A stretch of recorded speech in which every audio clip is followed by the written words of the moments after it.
On peut imaginer concevoir un jour des voyages de longue durée dans l'espace. Pour permettre à des astronautes de vivre pendant plusieurs mois, il nous faudra très certainement concevoir des systèmes pour simuler la gravité dans nos vaisseaux, nos corps y étant habitués sur Terre. On pense parfois que là-haut, il n'y a plus de gravité. C'est faux. Aller dans l'espace et flotter, comme les astronautes. Un rêve. Tiens d'ailleurs, pourquoi flottent-ils? Alors pour comprendre l'impesanteur, il faut d'abord savoir ce qu'est la pesanteur. La pesanteur, c'est une force que tous les corps soumis à l'attraction de la Terre exercent sur un support. C'est ce qui se passe quand ce personnage appuie sur l'établi, ou quand il est posé sur une balance, ou quand il est suspendu à un peson. Il exerce une force, c'est son poids. C'est ce qui se passe quand on tombe. Notre planète attire vers son centre les objets et êtres vivants qui se trouvent à sa surface. Cette attraction les maintient au sol, quel que soit l'endroit où ils se trouvent à la surface de la Terre. C'est aussi pour cette raison que lorsqu'un objet est lâché, il tombe toujours vers le bas, c'est-à-dire vers le centre de la Terre. Le poids d'un corps est l'intensité de la force d'attraction exercée par un astre, par exemple la Terre, sur ce corps. Il est proportionnel à la masse de ce corps. La plume ne tombe pas plus lentement parce qu'elle est plus légère, mais parce qu'en tombant, elle présente une grande surface d'appui. Et ainsi, elle frotte et se heurte davantage contre les molécules d'air qui composent l'atmosphère.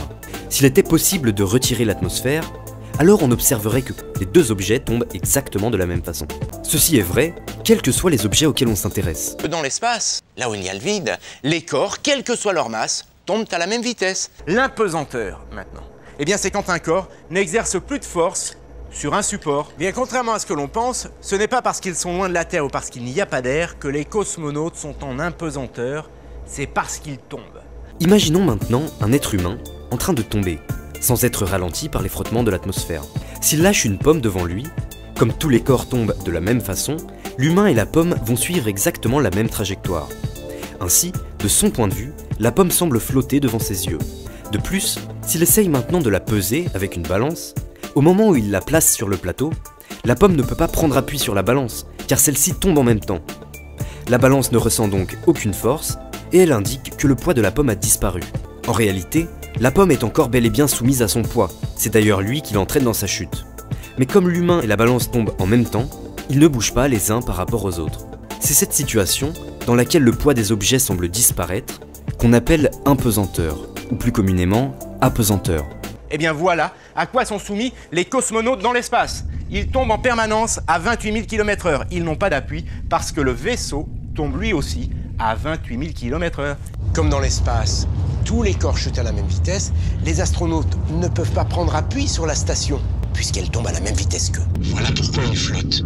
Le vaisseau tombe, les astronautes tombent à la même vitesse, ils ne peuvent pas prendre appui sur le vaisseau, puisque celui-ci tombe. Tout le monde est en impesanteur et tout le monde flotte. Pas d'appui, pas de poids, les cosmonautes sont en impesanteur. Ce n'est pas l'absence de poids qui vous met en apesanteur, souvenez-vous, c'est l'absence de sensation qu'on a un poids. En chute libre, dans le vide, évidemment, la cause de votre chute, c'est votre poids. Mais en même temps que vous tombez, si vous tombez avec un autre objet, par exemple cette boule, vous la lâchez, comme elle tombe à la même vitesse que vous, c'est ce qu'a démontré Galilée, eh bien par rapport à vous, elle ne tombe plus. Et donc elle est en apesanteur. Comme si la gravité avait disparu. Or, c'est justement la gravité qui me fait tomber. Ça veut dire qu'il y a une sorte de bizarrerie. Les astronautes sont toujours attirés par la Terre, et ils tombent. Comme la station d'ailleurs. Mais pas en ligne droite, ils ont été lancés, comme on lance une balle, mais un peu plus fort, à 28 000 km/h. Cette vitesse compense l'attraction terrestre. Du coup, ils tombent en dessinant une courbe qui suit la courbe de la Terre. Ils sont en orbite. La pomme va tourner autour de la Terre et elle va revenir à son point de départ. On dit qu'elle gravite autour de la Terre. Les planètes, elles font exactement la même chose que la pomme, elles tournent autour du Soleil. Lorsqu'on aborde un virage en voiture, une force va avoir tendance à nous déporter vers l'extérieur. Tous les conducteurs ont déjà eu cette sensation en volant. Cette force, c'est ce que l'on appelle la force centrifuge. La force centrifuge, c'est une force vers l'extérieur qui s'exerce sur tout objet en rotation rapide sur lui-même. Par exemple, dans cette petite expérience toute simple, j'ai attaché cette balle de ping-pong par un fil à l'équateur de mon globe terrestre, et quand je fais tourner le globe terrestre sur lui-même suffisamment vite, eh bien vous voyez que la balle de ping-pong se met immédiatement tendue vers l'extérieur. Il nous faudra très certainement concevoir des systèmes pour simuler la gravité dans nos vaisseaux. L'une des solutions les plus simples et les plus prometteuses est celle de la centrifugeuse. Une grande roue en rotation sur elle-même, dans laquelle la force centrifuge repousserait les astronautes vers la paroi, leur donnant ainsi une impression de gravité. Cherchons d'abord à comprendre l'origine de la force centrifuge qui maintient les astronautes contre la paroi. Lorsque la roue tourne, elle entraîne l'astronaute dans son mouvement.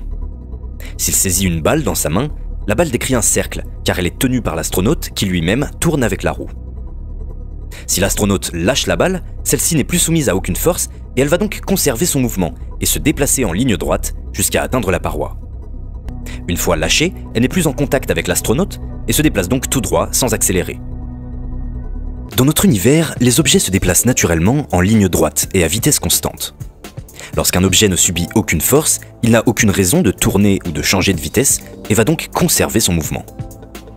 En fait, on est d'accord que si tu prends un objet en un point du cercle et que tu prolonges son vecteur vitesse, eh bien, si la somme des forces était égale à 0, qui s'appliquait à l'objet était égale à 0, ou s'il n'avait pas de force, l'objet continuerait dans un mouvement rectiligne uniforme. C'est la première loi de Newton. Et bien là, comme la direction du vecteur vitesse de l'objet change de façon continue dans le temps, ça veut bien dire que, comme on l'a vu, il subit une accélération qui, elle, est orientée vers le centre du cercle. Eh bien, cette accélération, elle implique, comme nous le dit la deuxième loi de Newton, qu'il y a une force qui s'applique sur l'objet. On appelle ça la force centripète.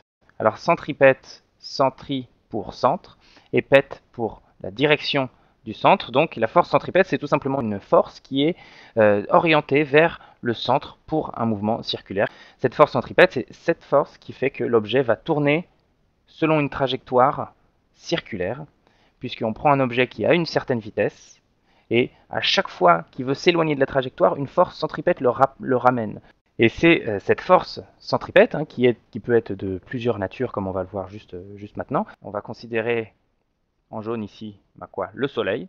Le Soleil est forcément, qu'est-ce que je vais mettre ici? Eh bien la Terre. Comme on le sait aujourd'hui, la Terre tourne autour du Soleil dans un mouvement, en première approximation, circulaire. Eh bien, qu'est-ce qui joue le rôle de la force centripète pour le mouvement de la Terre? Eh bien, c'est l'attraction gravitationnelle. Cette force, qui est la force d'attraction gravitationnelle, ramène la Terre en direction du Soleil, mais comme la Terre a une vitesse, eh bien, elle ne tombe pas sur le Soleil. Cette vitesse fait que la Terre ne tombe pas, mais la force centripète fait que la Terre tourne autour du Soleil. Je tiens à rebondir sur un petit détail, car il me semble ici qu'on nous enseigne quelques vérités pour nous faire accepter l'absurdité. Cette absurdité est selon moi l'association de la chute libre d'un objet à l'orbite d'un corps qui tourne autour d'un astre afin d'expliquer le phénomène d'apesanteur. Car, premièrement, la Terre est censée orbiter autour du Soleil et pourtant nous ne ressentons aucunement les effets de l'impesanteur. Et deuxièmement, je considère que même si la trajectoire d'un corps en chute est légèrement courbée, elle aura tendance à finir en ligne droite jusqu'à atteindre ou pas le bas, le fond. Or, un orbite est une rotation complète et continue. Ce genre de mouvement circulaire provoque inévitablement une force d'entraînement nommée la force centrifuge qui nous pousse toujours à l'extérieur du centre de rotation. Un astronaute à l'intérieur d'un véhicule en orbite devrait donc continuellement être poussé vers les parois du véhicule et non pas flotter dans le vide. Car le seul moyen d'imiter l'apesanteur, c'est en étant à l'intérieur d'un véhicule qui chute en ligne plus ou moins droite à la même vitesse que tous les objets qu'il contient. Mais si la direction de ce véhicule change constamment de direction comme lors d'un orbite, les corps flottants à l'intérieur de ce véhicule devront rencontrer l'un des murs de ce véhicule à un moment donné. Car on sait que tout objet qui se déplace naturellement dans le vide intersidéral se déplace à vitesse constante et suit une ligne droite, comme s'il était en apesanteur en quelque sorte.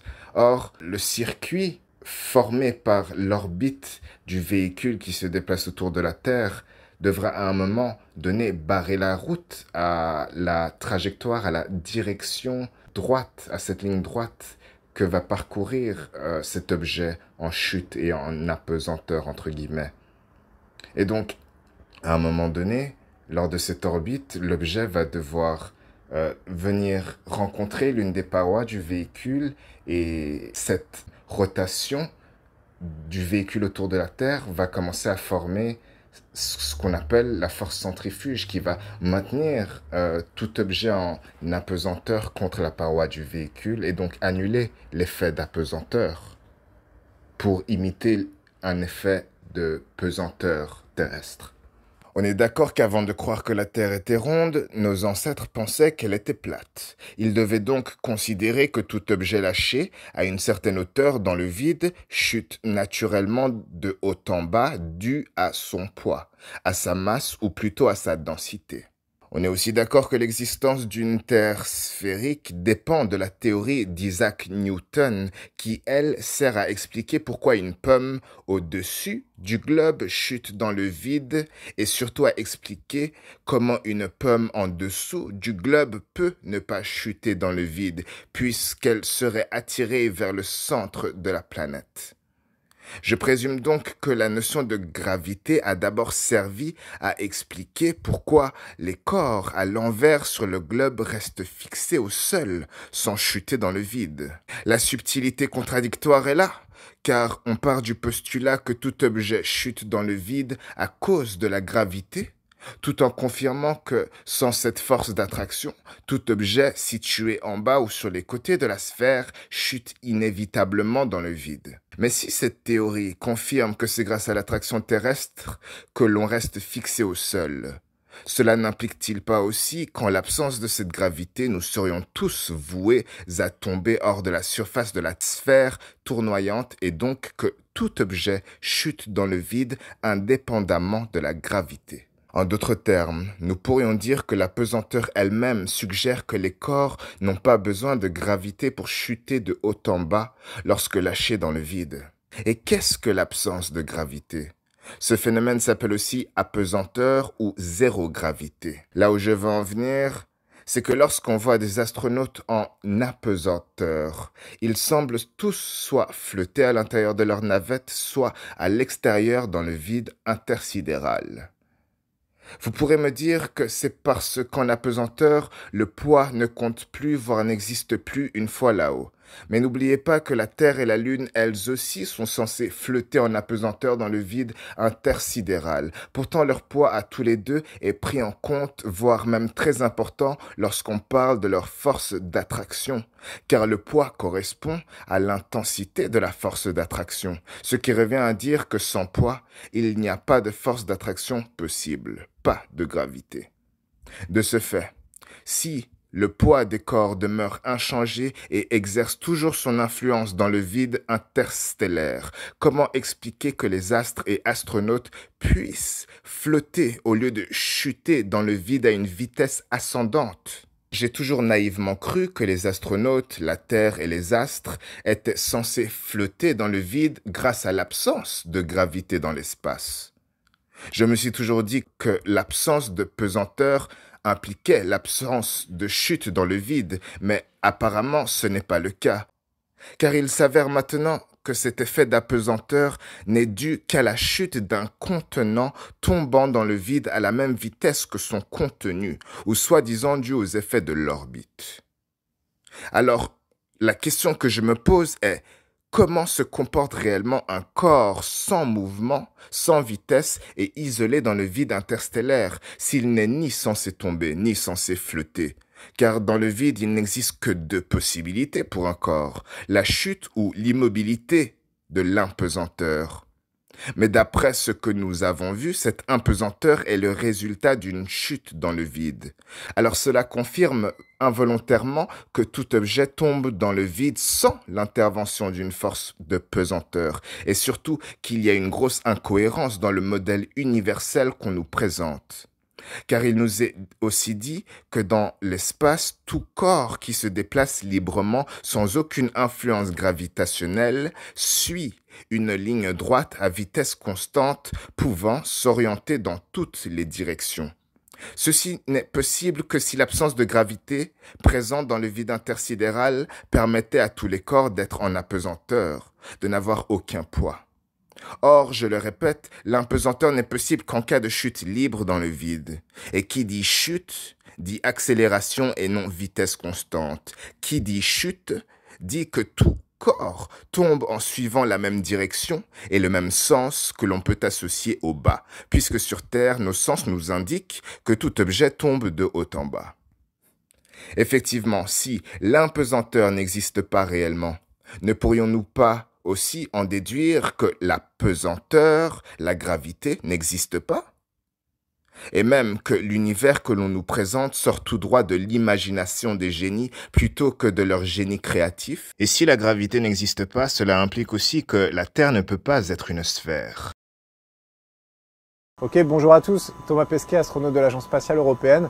Je termine en ce moment ma mission de 6 mois à bord de la station spatiale dans laquelle je me trouve en ce moment et je voulais vous la faire visiter. Donc on va essayer de vous faire découvrir toute la station dans un petit tour en vidéo. Et évidemment, on va commencer ici dans le laboratoire Columbus, qui est la maison de l'Europe dans l'espace. La promesse, c'est de dire aux spectateurs, on va vous emmener là-bas, on va aussi vous emmener dans l'espace. Me retrouver dans l'espace, me retrouver en apesanteur avec mes acteurs, c'était comme un rêve. C'est vraiment le rêve qui devient réalité quand on tourne ces scènes-là. C'est-à-dire que même avec les trucages, même quand on est derrière l'écran vidéo où on voit ce qui est en train de se filmer, on voit les câbles, on voit les trucages, mais la magie, elle opère immédiatement. Entre câbler des comédiens sur un fond vert et tout refaire en 3D, ou tout reconstruire un ISS, à peu près, câbler des gens et les filmer, budgétairement, c'est un peu la même chose. Mais en rendu, c'est pas la même.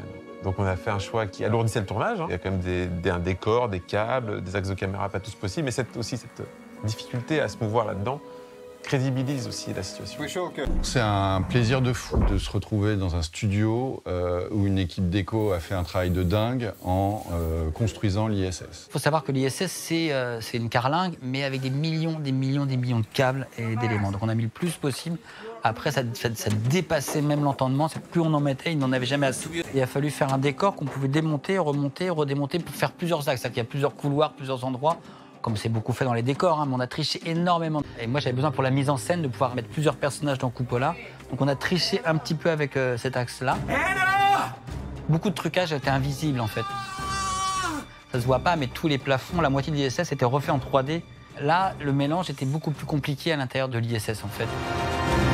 La vraie contrainte du tournage en studio, c'est que, comme on voulait quand même ancrer tout ce récit dans quelque chose de plausible, ça voulait dire qu'on ne pouvait pas faire l'ISS sans la question de la gravité.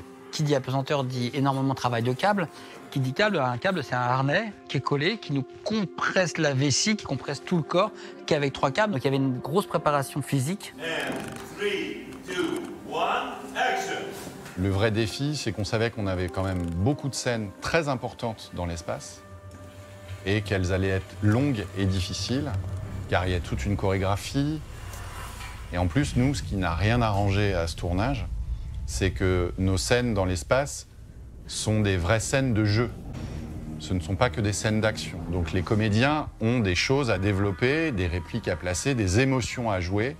Tout ça en étant suspendu à des câbles comme ça. On va maintenant reprendre la visite.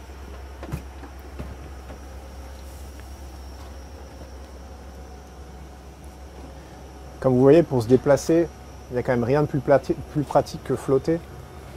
Ça reste des tournages très techniques, donc en fait, qui dit technique, c'est qu'on passe plus de temps à régler la caméra, les câbles, et l'acteur, il est là, et quand c'est à peu près, ça tient à peu près dans le cadre, il dit vas-y, joue, et il faut qu'il soit prêt. Donc c'est très dur pour un acteur, il faut qu'il donne tout en quelques secondes. Il existe également des avions spécialisés dont le seul but est de s'affranchir de la gravité. Pour ce faire, l'avion va suivre la même trajectoire qu'il aurait eue s'il était en chute libre. De cette façon, dès le moment où il s'aligne avec cette trajectoire, tous les objets et les passagers à l'intérieur de l'avion se trouvent en apesanteur. D'un seul coup, les moteurs s'éteignent et on est en apesanteur pour toujours. Jusqu'à ce qu'on fasse quelque chose pour revenir sur Terre. Et c'est l'état d'apesanteur exactement le même que dans l'espace. On est en chute libre, soumis à son seul poids. La première sensation d'un astronaute qui est soumis à l'apesanteur, en vol 0G ou dans l'espace, c'est l'absence de sensation de poids. On ne sent plus qu'on pèse quelque chose. L'avion et tout ce qui se trouve à l'intérieur est en chute libre. Les corps ne pèsent plus rien. L'état d'apesanteur est créé.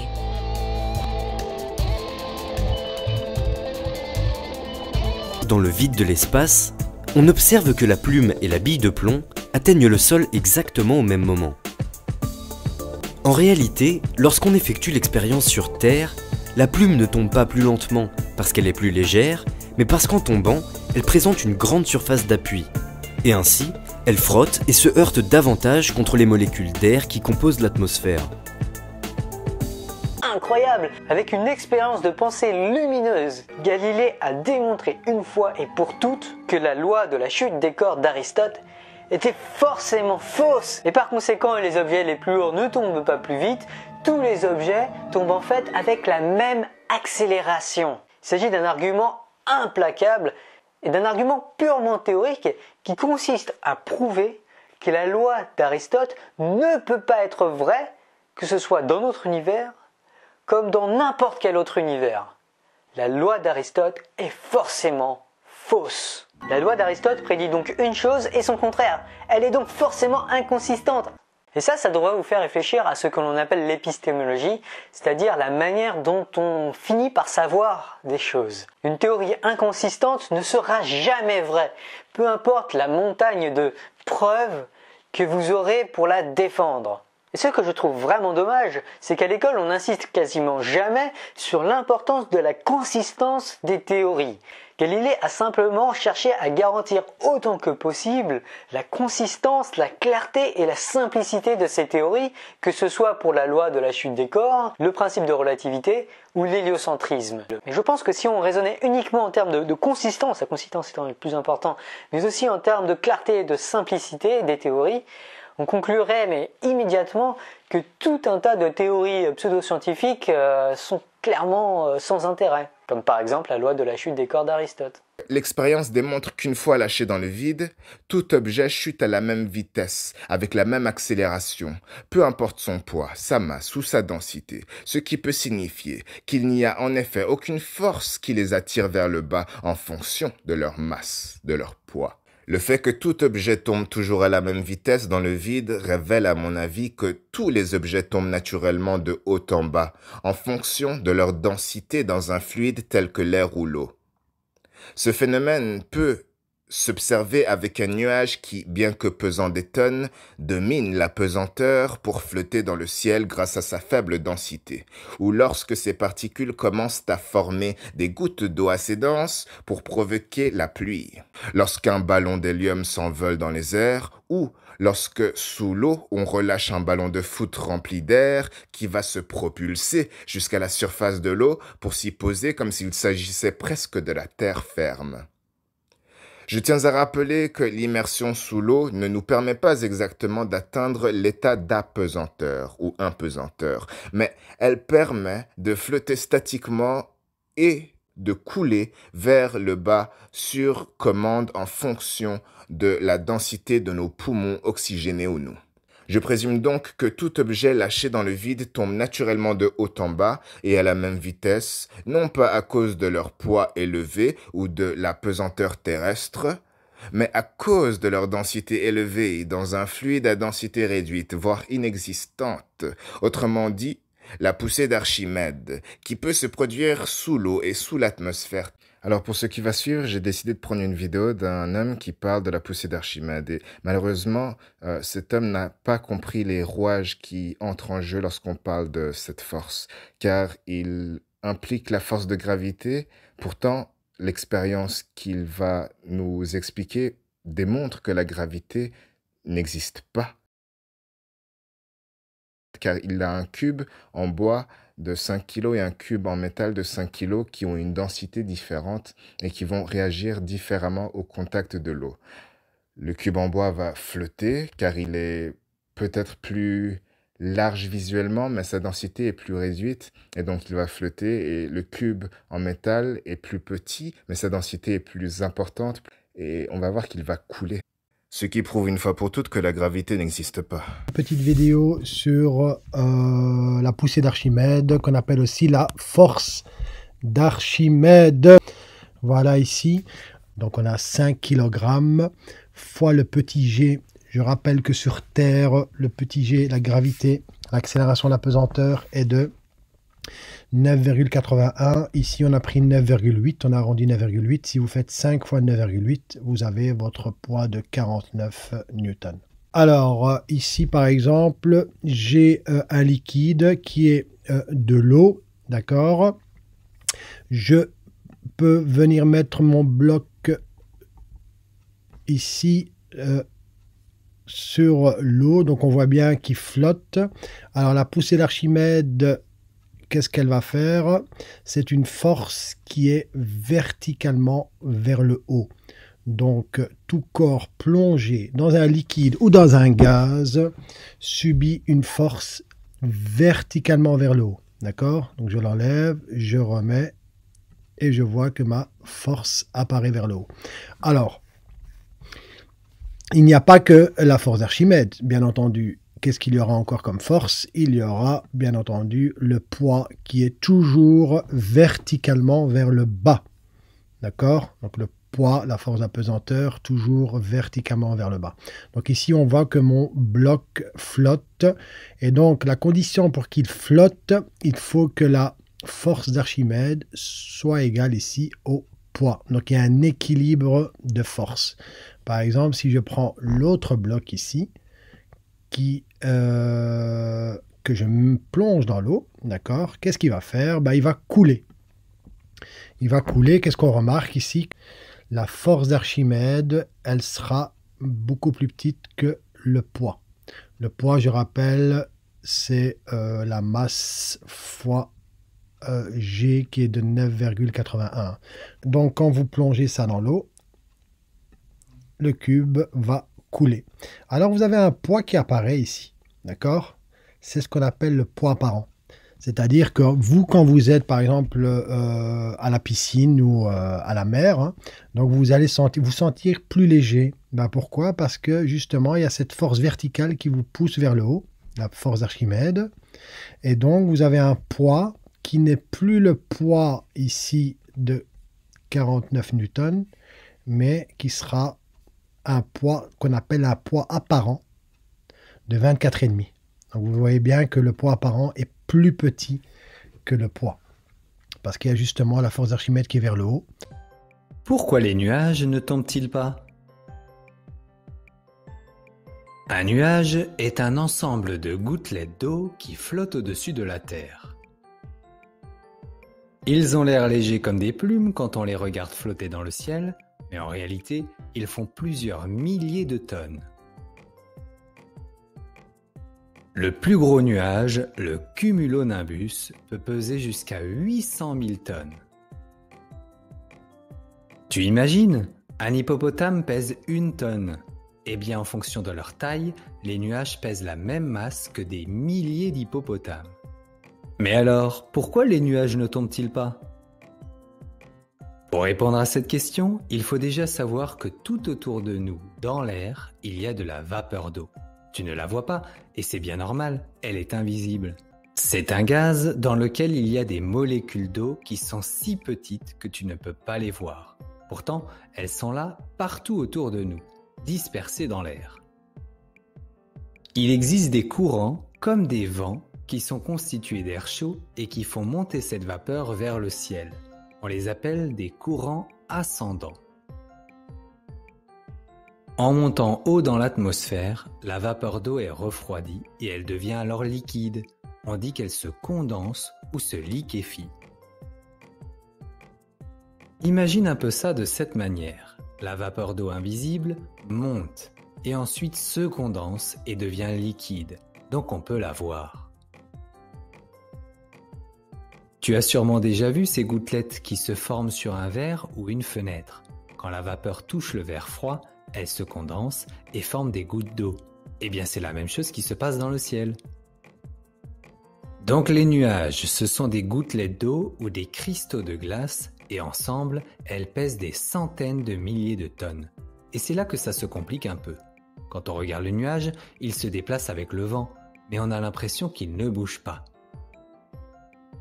En réalité, les gouttelettes bougent tout le temps dans les nuages. Il y en a qui montent grâce au courant ascendant, d'autres disparaissent, d'autres tombent. Ce qui se passe dans un nuage dépend donc des courants ascendants, de la température et de la pression. Quand les gouttes d'eau grossissent, elles deviennent plus lourdes et les courants ascendants ne peuvent plus les maintenir en l'air et elles tombent sur le sol. Il pleut. Eh bien, tu vois donc que les nuages peuvent nous tomber sur la tête quand il pleut.